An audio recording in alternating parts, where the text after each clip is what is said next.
जय हिंद साथियों, मैं अंकित शर्मा आप सभी का स्वागत करता हूं। आशा करता हूं कि आप लोग मस्त होंगे, स्वस्थ होंगे और ज़बरदस्त होंगे। तो दोस्त, तो हम लोग पहुंच चुके हैं प्रैक्टिस सेट नंबर 26 पर और यह नाइक 2 सीरीज चल रहे हैं। ठीक है, तो इस वीडियो की पीडीएफ हमारे टेलीग्राम चैनल पे डेली मिल जाती है और वहाँ पर डेली इसी सेट का क्विज भी कराया जाता है, साथ में करंट अफेयर्स का भी क्विज कराया जाता है। तो जुड़ना ना भूलें और उसका लिंक जो है इस वीडियो के कमेंट बॉक्स में मेंशन कर दिए जाएंगे। ठीक है, पहला प्रश्न है, नवरेह एक चंद्र नववर्ष है जो मनाया जाता है। तो नवरेह कहाँ मनाया जाता है? जम्मू कश्मीर का एक नववर्ष है। नवरेह में देवी सरिका की पूजा की जाती है, यानी सरिका देवी को समर्पित ये पूजा है। मणिपुर का नववर्ष की बात करें तो चेराओवा होता है। एंड असम का बोहाग बिहू होता है। सिक्किम का न्यू ईयर लोसांगू होता है, लोसुंग होता है। महाराष्ट्र का गुड़ी पड़वा, तमिलनाडु का पुंथरू, ओडिशा का पाना या मासा या इसी को महाविशु भी कहते हैं, ये न्यू ईयर है।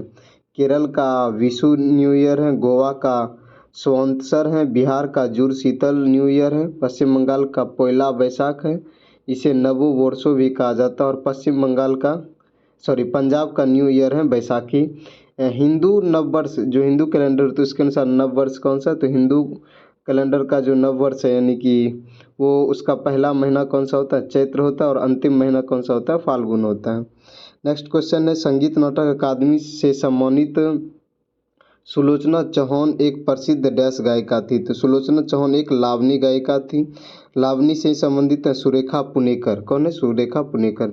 सुलोचना चौहान को पद्म श्री 2022 में दिया गया है। लावनी महाराष्ट्र का एक लोक नृत्य है। ठीक है, अच्छा, मामे खान ये क्यों है? तो राजस्थान के लोक गायक हैं। ये जो कौन उत्सव में प्रदर्शन करने वाले पहले भारतीय थे? शायद ये गलत लिखा गया है, पता नहीं, पर ये सही है। ठीक है, मामे खान एक राजस्थान का लोक गायक है। भैरव सिंह चौहान ये कबीर वाणी गायन है, इसे पद्म श्री 2025 में मिला है। महावीर सिंह नायक ये राग गायन है, गायक हैं और इसे पद्म श्री 2025 में मिला है। अश्विनी भिंडे देश पांडे ये शास्त्रीय गायन से संबंधित हैं और इसे पद्म श्री 2025 में मिला गया और इसका संबंध जयपुर अतरौली घराने से है। क्वेश्चन नंबर 3 है, हिंदुस्तानी शास्त्रीय संगीत में विष्णु नारायण भातखंडे के अनुसार रागों की उत्पत्ति कितने थाटों में हुई है? तो 10 में। कितने थाटों में? 10 थाटों में। हिंदुस्तानी संगीत में कितने शैली होते हैं? 10 शैली। कितने राग होते हैं? 83 और इसमें 6 स्वर, साधव गाड में 6 स्वर होते हैं। बात करें VN यानी कि विष्णु नारायण भातखंडे की, तो इसका संबंध शास्त्रीय गायन से है। इसने संगीत की आधुनिक टीका लिखी है। इसकी बुक है स्वर मल्लिका, VN भातखंडे की। और इन्होंने 1918 ईस्वी में माधव संगीत विद्यालय की स्थापना किया था। कहाँ पर? ग्वालियर में। क्वेश्चन नंबर 4 है, स्वतंत्र भारत के पहले वित्त मंत्री कौन थे? तो ये थे RK शनमुखम शेट्टी। कौन? RK शनमुखम शेट्टी।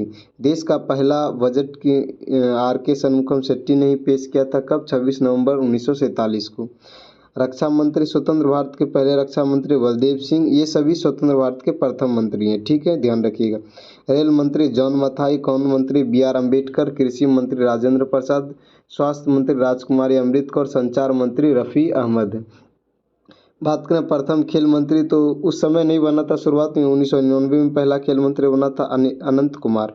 वाणिज्य एवं उद्योग मंत्री श्यामा प्रसाद बनर्जी। श्रम मंत्री जगजीवन राम। क्वेश्चन नंबर 5 है, भारत की पहली सीनियर राष्ट्रीय तीरंदाजी चैंपियन कहाँ और कब आयोजित की गई थी? तो 1973 में दिल्ली में। कब? 1973 में दिल्ली में। भारतीय तीरंदाजी संघ बना था 1973 ईस्वी में। पैरा ओलंपिक में पहला पदक किसने जीता? हरविंदर सिंह जीता है। सबसे कम उम्र में पैरा ओलंपिक पदक विजेता शीतल देवी कितनी ईयर में? 17 साल में। तीरंदाजी की बात करें तो ये भूटान का क्या है? राष्ट्रीय गेम है, यानी राष्ट्रीय खेल है तीरंदाजी। ठीक है, क्वेश्चन है, भारत का निम्न में से कौन सा शूटिंग का एक प्रकार है जिसमें मिट्टी के लक्ष्यों को हवा में फेंका जाता है? इसमें क्या होता है, मिट्टी को ऊपर पिजन बना के यानी ऊपर फेंका जाता है और उस पर शूटिंग किया जाता है। तो ये ट्रैप शूटिंग है। कौन सा? ट्रैप शूटिंग है एक प्रकार। ठीक है, डबल ट्रैप होता है और ट्रैप शूटिंग और स्किट शूटिंग होता है। अच्छा, इसमें जो मिट्टी का लक्ष्य होता है, इसमें मिट्टी को यानी क्ले को टारगेट किया जाता है, क्ले पिजन या उसी को कहते हैं। ये ओलंपिक में भी होता है। ठीक है, 2004 में राज्यवर्धन सिंह राठौर ने ओलंपिक में यानी कि 2004 के ओलंपिक में जो शूटिंग में इन्होंने मेडल जीता था। 2008 की बात करें तो अभिनव बिंद्रा व्यक्तिगत रूप से पदक जीतने वाले पहले, गोल्ड जीतने वाले पहले व्यक्ति अभिनव बिंद्रा है। और इसका संबंध 10 मीटर एयर राइफल से सबसे कम उम्र में खेल रत्न पुरस्कार अभिनव बिंद्रा को ही दिया गया है। अच्छा, 2024 में जो पेरिस ओलंपिक हुआ उसमें शूटिंग में कितने मेडल आए हैं? 3 मेडल, 2 तो मनु भाकर के ही हैं। ठीक है, नेक्स्ट क्वेश्चन, भारत में ASLV augmented satellite launch vehicle, ASLV augmented satellite launch vehicle पहली बार कब इस्तेमाल किया गया था? तो 1987 में किया गया था। ठीक, अच्छा था PSLV, ये 1993 में इस्तेमाल किया गया था, पोलर सैटेलाइट लॉन्च व्हीकल होता है। GSLV 2001 में पहली बार प्रयोग किया गया था। जियो साइनोक्रोनियस सैटेलाइट लॉन्च व्हीकल होते हैं। और SSLV क्या होते हैं? स्मॉल सैटेलाइट लॉन्च व्हीकल होते हैं। क्वेश्चन नंबर 8 है, लोकसभा में परिवार न्यायालय के संशोधन विधेयक कब पारित हुई थी? तो ये 2022 में हुआ था। कब? 2022 में हुआ था, जुलाई 2022 में। परिवार न्यायालय के संशोधन। ठीक है, हिमाचल प्रदेश और नागालैंड के फैमिली कोर्ट के बारे में है ये। हिंदू उत्तराधिकार एक्ट कब आया था? 1956 में आया था। क्वेश्चन नंबर 9 है, भारत में सर्वप्रथम कम्युनिस्ट सरकार, कौन सी कम्युनिस्ट सरकार किस राज्य में बनी थी? केरल में 1957 में बनी थी। और ये दुनिया में प्रथम कम्युनिस्ट सरकार बनी थी। ठीक है, नेक्स्ट क्वेश्चन है, भारतीय कम्युनिस्ट का नेतृत्व किसने किया था? MG नबुंद्रीपाद ने किया था। पहली बार गैर कांग्रेसी सरकार कब बनी? तो 1977 में। वजह कौन था? जयप्रकाश नारायण था, जो कि जनता दल से संबंधित, और उन्हें 271 सीट मिला था। क्वेश्चन नंबर 10 है, किस मुगल सम्राट के आदेश द्वारा बिंदा सिंह को यातना देकर मृत्युदंड दिया गया था? तो ये दिया गया था किसे? फर्रुखसियर को। किसे? फर्रुखसियर को। किसने दिया था? तो ये कौन आदेश दिया था मुगल सम्राट? तो फर्रुखसियर ने दिया था। किसे? बंदा सिंह को यातना देकर मृत्युदंड देने का आदेश दिया था फर्रुखसियर ने। फर्रुखसियर का शासनकाल रहा था 1713 से 1719 तक रहा था। उसके बाद आया था मोहम्मद सारंगीला 1719 से 1748 तक। ठीक है, इसे घृणित शासक भी कहा जाता फर्रुखसियर को। इन्होंने ईस्ट इंडिया कंपनी को दस्तक जारी किया था। इन्होंने दस्तक मैग्ना कार्टा जिसे कहा गया। और ये किंग मेकर, इसे जो राजा बनाया था, किंग मेकर के नाम से 2 सैयद बंधु जाने जाते हैं, हुसैन अली और अब्दुल्ला। बंदा सिंह का वास्तविक नाम था लक्ष्मण देव। क्वेश्चन नंबर 11 है, कालानुक्रम अनुसार व्यवस्थित करना है। तो मोहम्मद सारंगीला का कार्यकाल मतलब उसका शासनकाल 1719 से 1748 तक, जहांदार शाह का 1712 से 13, आलमगीर द्वितीय का 1754 से 59 और अहमद शाह का 1748 से 54, शाह आलम द्वितीय 1760 से 1806 तक रहा था। अकबर द्वितीय 1806 से 1837 तक रहा था। बहादुर शाह जफर 1837 से 1857 तक। इसे अंग्रेज़ों ने कैद करके कहाँ भेज दिया था? रंगून भेज दिया। और इसकी 1862 में क्या हो गई? वहाँ डेथ हो गई बहादुर शाह जफर की। क्वेश्चन नंबर 12 है, दिल्ली का पुराना किला के सामने खेरुल मंजिल नामक मस्जिद का निर्माण किसने करवाया था? ये माहम अगना ने। कौन? माहम अगना ने। ये अकबर की संरक्षिका थी। ठीक है, इन्होंने ही दिल्ली में शिक्षा केंद्र मदरसा ए बेगम की स्थापना किया था। काबुली बाग मस्जिद बाबर ने बनवाया था। किला ए कोहना शेरशाह ने बनवाया था। पत्थर मस्जिद श्रीनगर का ये नूरजहां ने बनवाई थी। क्वेश्चन नंबर 13 है, निम्न बादशाहों के मकबरों में से किस एक मकबरे में मध्य वाला गुंबद निर्मित नहीं था? ऑप्शन के अनुसार अकबर का मकबरा में मध्य वाला गुंबद नहीं है। ये कहाँ पर है अकबर का मकबरा? सिकंदराबाद में। शाहजहां का मकबरा कहाँ पर है? आगरा में है। औरंगजेब का खुलदाबाद मध्य महाराष्ट्र में है। बाबर का मकबरा काबुल अफगानिस्तान में। तानसेन की समाधि ग्वालियर मध्य प्रदेश में है। अब्दुल रहीम खान खाना का मकबरा दिल्ली में है। शेख सलीम चिश्ती का मकबरा फतेहपुर सीकरी में है। क्वेश्चन नंबर 14 है, मकबरा के बारे में है। तो मकबरा रबिया उद-दौरानी का मकबरा का 1660 में बनाया गया था। कहाँ पर? औरंगाबाद में। हुमायूं का मकबरा 1570 में दिल्ली में। अटाला मस्जिद जो जौनपुर का, ये 1404 ईस्वी में बनवाया। किसने बनवाया था? इब्राहिम शाह सरकी ने बनवाया था। शेरशाह सूरी का मकबरा 1545 में सासाराम में है। जामा मस्जिद बदायूं में है, इल्तुतमिश ने बनवाया था। और जामा मस्जिद जो संभल का है उन बाबर ने बनवाया था। आगरा का किला अकबर बनवाया था 1565 से 1573 ईयर में। और लाल किला 1640-48 ईस्वी में बना था, शाहजहाँ ने बनवाया था। ताजमहल 1631 से 1653 ईस्वी में शाहजहाँ ने बनवाया था। एंड जहांगीरी का महल जो है और अकबरी महल ये दोनों अकबर ने बनवाया था। हिरन मीनार भी अकबर ने बनवाया था। मोती मस्जिद जो आगरा का है शाहजहाँ, और मच्छी भवन भी शाहजहाँ ने बनवाया था। नेक्स्ट क्वेश्चन है, श्रीनगर कश्मीर में स्थित पत्थर मस्जिद का निर्माण किसने करवाया था? तो नूरजहां ने करवाया था। मोती मस्जिद जो लाल किला है, मोती मस्जिद जो लाल किला, ये मोती मस्जिद जो लाल किला के सब मतलब बगल में है, यहाँ पर है लाल किला, मोती मस्जिद लाल किला, ये औरंगजेब ने बनवाया था। बादशाही मंदिर मस्जिद लाहौर में औरंगजेब ने बनवाया था। क्वेश्चन नंबर 16 है, सुमेलित करना है। बाबर बुक है, तो तुजुक ए बाबरी, बाबर की आत्मकथा है। बाबरनामा भी इसे कहा जाता है। ये किस लैंग्वेज में लिखा गया? चगताई तुर्क में लिखा गया। और किस शैली में? तो मुइबियन शैली में लिखा गया है। हुमायूं की आत्मकथा कौन सी? हुमायूं नामा है, गुलबदन बेगम ने लिखी है। तारीख़ ए शेरशाही ये अब्बास खां शेरवानी ने लिखी है। तबकाते अकबर ये 9 खंड में है और इसे निज़ामुद्दीन ने लिखे हैं। बाबरनामा का अंग्रेजी अनुवाद बेवरीज ने किया था और उसका फ़ारसी अनुवाद पाइंदा खान ने, और बाद में बाबरनामा का फ़ारसी अनुवाद रहीम खान खाना ने किया है। क्वेश्चन नंबर 17 है, गुलबदन बेगम अब बुक है इधर, तो हुमायूं नामा किसने लिखी है? गुलबदन बेगम ने।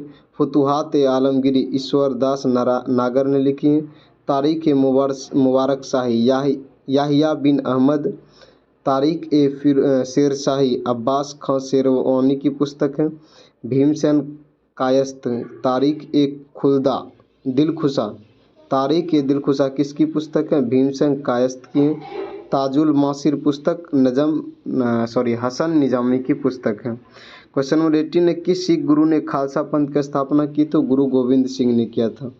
अब पाहुल प्रणाली भी शुरू किया था गुरु गोविंद सिंह ने। पांच प्यारों को अमृतपान किसने करवाया था? गुरु गोविंद सिंह ने। अच्छा, सिखों के 9वें गुरु तेग बहादुर ने किया था। तेग बहादुर है, इसकी शहादत शीशगंज गुरुद्वारा में हुआ। अमृतसर मंदिर का निर्माण किसने शुरू बनवाया था? 5वें गुरु अर्जुन देव ने। नींव किसने रखी थी? हजरत मियाँ मीर ने। गुरुमुखी लिपि अंगद देव ने शुरू किया था। और पहला गुरु कौन थे? गुरु नानक। इनकी बुक आती है हप्पू जी। इनका जन्म गुरु नानक का 1469 ईस्वी में और मृत्यु 1539 में। जन्म कहाँ पर? तलवंडी में हुआ था। नेक्स्ट क्वेश्चन है, क्वेश्चन 19 है, कौन सा सिखों के 5 तख्तों की सूची में शामिल है? तो कौन सा शामिल है? तो श्री पटना साहिब पटना शामिल है। श्री दमदमा साहिब तलवंडी में। श्री केशवगढ़ साहिब आनंदपुर में। अकाल तख्त अमृतसर में। और हुजूर साहिब कहाँ पर है? नादेर में। अच्छा, इसमें सिखों के 5 ककार कौन कौन से थे? तो केस, करा, कंघा, कच्छा और कृपान। पूछ लेता है इनमें से कौन सा नहीं है, तो ये पांचों भी ध्यान रखिएगा। केस, करा, कंघा, कच्छा और कृपान 5 ककार में। कार्बन क्रेडिट की अवधारणा उत्पन्न हुई थी तो क्योटो प्रोटोकॉल से। ये क्योटो प्रोटोकॉल कहाँ हुआ था? जापान में हुआ था 1997 में। ग्रीस हाउस गैस का उत्सर्जन कम करने के लिए एक सम्मेलन था। ठीक है। अच्छा, पृथ्वी सम्मेलन जो अर्थ समिट हुआ था 1992 में रियो डी जेनेरियो में हुआ था। ये प्रत्येक 10 वर्ष में, जैसे 1992 में, फिर 2002 में, फिर 2012 में हुआ था। G8 समिट 1989 में शुरू हुआ था। और मॉन्ट्रियल प्रोटोकॉल ये ओजोन परत से संबंधित 1987 में हुआ था। वैश्विक ताप वृद्धि का प्रभाव होता है तो ये किसमें? तो हिमनद का पिघलना। ठीक है, यानी कि वैश्विक ताप वृद्धि से ये प्रभावित होते हैं। समुद्र जल का बढ़ना, बीमारियों का फैलना, प्रवाल भित्ति का विरंजन होना। क्वेश्चन नंबर 22 है, कार्टेजेना प्रोटोकॉल ये वायु सेफ्टी है। स्टॉकहोम सम्मेलन 1972 में हुआ था। अनवरत जैविक प्रदूषण संबंधित है। वस्तु के प्रतिबिंब की ऊंचाई, वस्तु की ऊंचाई का अनुपात क्या कहलाता है? रेखीय आवर्धन कहलाता है। आवर्धन बराबर फॉर्मूला होता है प्रतिबिंब की ऊंचाई बटे वस्तु की ऊंचाई। आवर्धन क्षमता m बराबर होता है 1 + d डायोप्टर, यानी लेंस की क्षमता किस में मापी जाती है? डायोप्टर में, अपॉन f फोकस दूरी होते हैं। आवर्धक लेंस कौन सा है? उत्तल लेंस है। अपवर्तनांक क्या होता है? sin i बटा sin r होते हैं। नेक्स्ट क्वेश्चन है, जल में क्षार जो है टेढ़ी दिखाई देती है प्रकाश के अपवर्तन के कारण। क्वेश्चन नंबर 25 है, व्यंजक चूर्ण को जल में मिश्रित करने पर कौन सी गैस निष्कासित होगी? तो क्लोरीन गैस। क्लोरीन की परमाणु संख्या 17 होती है। CaOCl2 कैल्शियम हाइपोक्लोराइट है। क्वेश्चन नंबर 26 है, कार्बन का प्रूफ कौन कौन से हैं? तो ग्रेफाइट है, फ्लोरीन है और हीरा है। एंड हीरा का अपवर्तनांक होता है 2.42। ये शुद्ध अपरूप है कार्बन का। ये विद्युत के कुचालक होते हैं और इसकी चमक पूर्ण आंतरिक परावर्तन के कारण होते हैं। ग्रेफाइट की बात करें तो जो मशीन में यूज किया जाता है चूर्ण, मतलब ग्रेफाइट का जो चूर्ण होता है ये चिकनाई लाता है और मशीन स्नेहक के रूप में कार्य करता है। क्वेश्चन नंबर 27, रेटिनॉल मुख्य रूप से डैश से संबंधित है? तो vitamin A. Retinol, vitamin A का रासायनिक नाम क्या है? रेटिनॉल। विटामिन बी का थायमिन है। विटामिन सी का एस्कॉर्बिक एसिड है। विटामिन डी का कैल्सीफेरॉल है और विटामिन ई का टेकोफेरॉल। विटामिन के का फिलोक्विनोन। ये सब रासायनिक नाम है, ठीक है। विटामिन ए की कमी से रतौंधी, विटामिन बी की कमी से बेरी, विटामिन सी की कमी से स्कर्वी रोग होता है। इसे E300 नाम से भी जाना जाता है इस रोग को। स्कर्वी मसूड़ा में सूजन हो जाता है, ठीक है।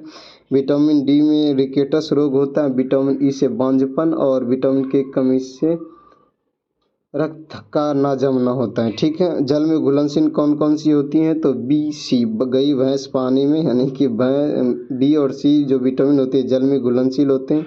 और वसा में घुलनशील अडैक ADE अडैकीय वसा में घुलनशील होते हैं।